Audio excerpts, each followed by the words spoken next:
Morning, guys. I have one question for all of you guys watching this right now. One question. Who's going to stop Manchester City? Who? Which team? Which team? And I've coined a new name for City this season. They call Manchester City the Inevitables, right?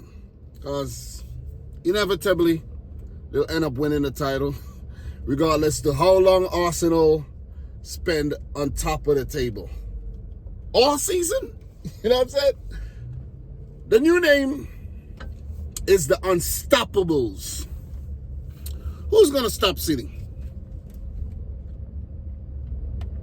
Spurs? Yeah, in 1 or 2 games. But across a whole season, can Postecoglou and Spurs stop Manchester City? Could Spurs go on to win the title? I don't think so. They could lose Harry Kane. Don't know if it's going to happen, but Spurs is not the team to stop City in terms of preventing them from winning the title. It's not Spurs. Yeah, I may have blip, but they're not going to stop us. And guys, if you don't know by now, Manchester City is my team, you know what I mean? I'm pretty sure you know this. If you know me, you know this. Who's going to stop me? You see what I mean? It's not Spurs, so we could chalk Spurs off the list. Is it Newcastle? Because them boys up on Tyneside are looking good. You know what I'm saying? Eddie Howe and Jason Tyndall, and them boys are looking good. They brought in a few players: Tonali, Harvey Barnes, Livramento, maybe a few others. Not gonna get too deep into that right now. But along with Bruno Guimaraes and the likes of Callum Wilson, you know what I'm saying? Alexander Isak and Joe Willock. Them boys looking good. Strong defense, they're looking good. And with Newcastle qualifying for the Champions League this season, of course they're a threat. But they drew way too many games last season, you know what I'm saying? Lost games at inopportune times. Unless they continue to improve, I don't see them as a threat. But they're a really, really good team, and they will continue to do well, which is amazing. You know what I'm saying? What Eddie Howe has done since he took charge. And Jason Tyndall, because not just Howe. I don't think Newcastle are the team to stop City. They're not. Chelsea? Listen, we're not even going to talk about Chelsea and Pochettino. We're not going to talk about, I hope I don't have to eat my words later, but we're not going to talk about Chelsea. Chelsea is pretty much a U team. You see what I mean? A lot of reinforcements brought in. They probably sold a whole 11. A lot of players sold. Lot. Still got Lukaku.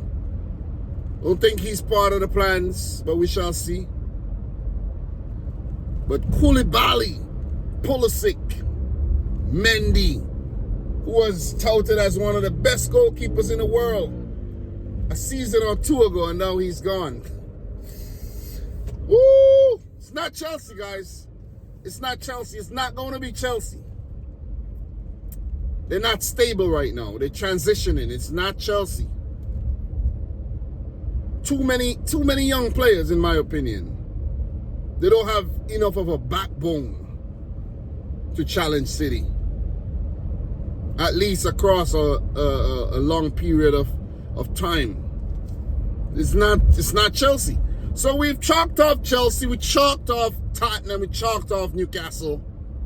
Who are the other contenders? Aston Villa? Aston Villa's looking good. Unai Emery got Villa back into European football, and they've been bolstering their team, man. I just saw them linked to Zaniolo. That won't be a bad addition. if Unai Emery could have him in the right mind frame, playing good football. Pau Torres brought in. I think they brought in Diaby as well, if I'm not mistaken. Villa is cooking. Let's just put it out there. Villa has been cooking, man. They're cooking. See what I mean? And I don't think Villa is a team that's going to stop City. I think they'll do well again. Maybe not as well as last season, seeing that they have European football. But I think they'll do well. But they're not the team to stop City. Let me know in the comment section down below. Who's gonna stop us now? Ain't no stopping us now. Listen, who's gonna stop us? I don't mean to come off like this. I really don't mean to come off like this. But who's gonna stop us from winning the Four-peat? Who? The team looks so good, plus we're trying to sign Lucas Paqueta. What I was thinking, right, is Ilkay Gundogan the heir apparent, Kovacic the heir apparent to Ilkay Gundogan? No, guys, no. Kovacic is not the replacement. But imagine having Rodri, Kovacic, Calvin Phillips. And now bringing in Paqueta, who I think is like the perfect replacement for Ilkay Gundogan. Think about it. He's a threat. He's like a really good player, a Brazilian. He's a goal threat, very dynamic. And I think it's what we need. Just his look. Oh, man. Jaško Vardiel brought in. I think Laporte might leave. But imagine having all these players available. Akanji, Walker, Laporte, Ake, Stones, Diaz. Wow. That's a lot of depth. That is a lot of depth. Foden, Palmer, Bernardo, Kevin De Bruyne, Grealish, Julian Alvarez, Erling Haaland, Rodri. That's a lot of depth, man. That's a lot of depth. Who's going to stop us with that depth? And we could bring in maybe a Michael Olise, another winger to replace a Riyad Mahrez. So we lose Mahrez, we lose Gundogan. Walker would stay. Bernardo would stay. Maybe we'll lose Laporte. But the team's just looking formidable. Looking poised for the Four-peat, if you ask me. Never mind losing the Community Shield. The team just looks good. Pep Guardiola is a boss, man. He's a boss. Already shut up all the critics. Oh, we lose another Community Shield. Why are we in the Community Shield? Because we just won 3 on the bounce. Could Man City become the first team in England to win 4 league titles in a row? Guys, I'm going to call it now. It's going to happen. It's going to happen. It's looking like a farmers league right now. You know what I'm saying? Looking like what Bayern Munich and Juventus and PSG has done over the years in their various leagues. It's looking like it's going to happen. Like Dinamo Zagreb has done. It's looking like it's going to happen, man. Because, look, who's going to stop us? Is it Liverpool? Look, Jurgen Klopp and his, team has bolstered, They're looking good, but it's a team transitioning from losing a few experienced men. Jordan Henderson, James Milner, Oxlade-Chamberlain, Naby Keita. All these guys are gone. Roberto Firmino, Sadio Mane last season. The team's transitioning. A lot of new blood in the team. And look, it's going to take a big effort for Liverpool to win the title. Guys like Cody Gakpo came in, Darwin Nunez. These guys are still trying to gel. And Liverpool still look a little shaky at the back. Where, let's say if Konate and Van Dijk picks up an injury, or we know Joel Matip might be injured sometime during the season. If one of these guys pick up an injury, what are Liverpool going to do? You see what I'm saying? They brought in Dominic Rich and, of course, Alexis McAllister. And their midfielder looking better. Fabinho is gone. I almost forgot him. Fabinho is gone. So I don't think it's going to be Liverpool. It is possible. It is possible. And I know the Liverpool fans are going to back their team, but I don't think it's going to be Liverpool. Man United. These guys are laughable, man. These guys are laughable. They looked good last season, but then they fell away big time, and they bolstered again. They're going to lose a few players, but they're bringing in the likes of Rasmus Hellman, you know, Norwegian striker, but I don't think he's experienced enough to come in and cause an immediate impact. See what I mean? Players who there are going to have to step up, guys like Sancho and Rashford, Bruno Fernandes, Anthony. These guys are going to have to step up. They're going to have to step their game up big time if Erik ten Hag and his boys are going to be a threat to Manchester City. You see what I mean? Don't think they're a threat. They could, you know, challenge for Champions League again. But in terms of the Premier League title, them not ready yet. Them not ready yet. Listen, and the last team on the list, because I'm almost at the parking lot. I'm running late for work already. Last 2 days I've been late. I don't know what it is, but, you know, it is what it is.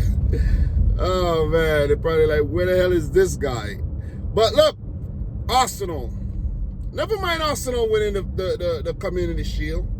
It's not guaranteed that they're going to win the Premier League title. But they came damn close last season, and you got to give him a lot of credit what Mikel Arteta has done with this team and how he strengthened, spent a lot of money, over £600 million since he became Arsenal manager. Oh, man, there's a bus just passed. Damn. But he spent a lot of money. So he better produce some trophies, and the Community Shield, you know, he won the FA Cup as well. You know, a little Community Shield, you know, could appease the owners. Like, here you go, here's some silverware. But they still have a lot of work to do. But I gotta say, they look good. They look good. They look good. They look good. They're strengthened in almost all departments. But Arsenal are lacking that striker who I think is gonna give him 20 to 25 goals and help them win the title. I think Mikel Arteta should trust Nketiah. Trust him. He's a striker. Trust him. Why have him in the team and you're playing Kai Havertz as a striker? It doesn't make any sense. And I think these things are going to be the ultimate downfall of Arsenal, because let's say Kai Havertz gets injured, because Jesus been getting injured a lot. And I don't even think Jesus is the man. Seriously. He was a former City player, but we never trusted him. We never did. You see what I mean? That's why we sold him eventually. Because we know, yeah, he didn't fulfill his potential. Scored a lot of goals, a lot of important goals, but he never fulfilled his potential.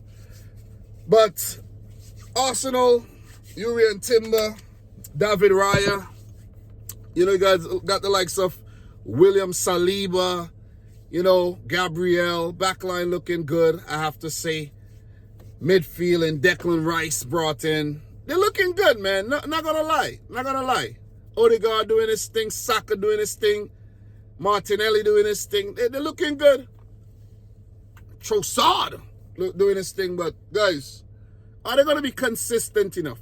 Are they gonna stay afloat? Because last season, it sank to the bottom. You know what I mean? Basically. Well, not bottom, but, you know, second. After being top for almost the entire season. So, Arsenal, I think, is going to be the biggest threat. They're going to be the biggest threat again. They're looking good. But being back in the Champions League could also hurt them, because they haven't been in those territories for a while, and, you know what I mean, could have a little bit of imposter syndrome where they could feel like, hey, they could have doubts because they want to say, hey, we're in the Champions League, playing Wednesday night football, Tuesday night football, and now, you know, all of a sudden, Premier League. You know what I mean? So, I do think Arsenal is the biggest threat. I do think so. Is there any other team that could, you know, throw a monkey wrench into the system? Brighton, maybe? Who else? Who else comes to mind? So I've named Aston Villa, Brighton, Liverpool, Man United, Tottenham, Chelsea, Arsenal. Newcastle. Who else? Guys, I don't think anybody's going to stop Man City. You know, especially if we sign that boy, Lucas Paqueta. But guys, I'm your boy Dom. I'm going to work right now, so thanks a lot for tuning in to yet another one. I'm already late. Definitely late. I was late yesterday, and I'm late again today. So it is what it is, man. Better late than never. But just wanted to share my quick thoughts on how the season is shaping up. First match coming up against Burnley. Vincent Kompany. Is he going to be a threat? Is his Burnley going to be a threat? It's left to be seen, man. But listen, it's looking like the Four-peat, the Unstoppables are back, baby. The Amazon Manchester City. But guys, I'm your boy Dom. This is Dominic Rich F.C. Thanks for watching yet another one.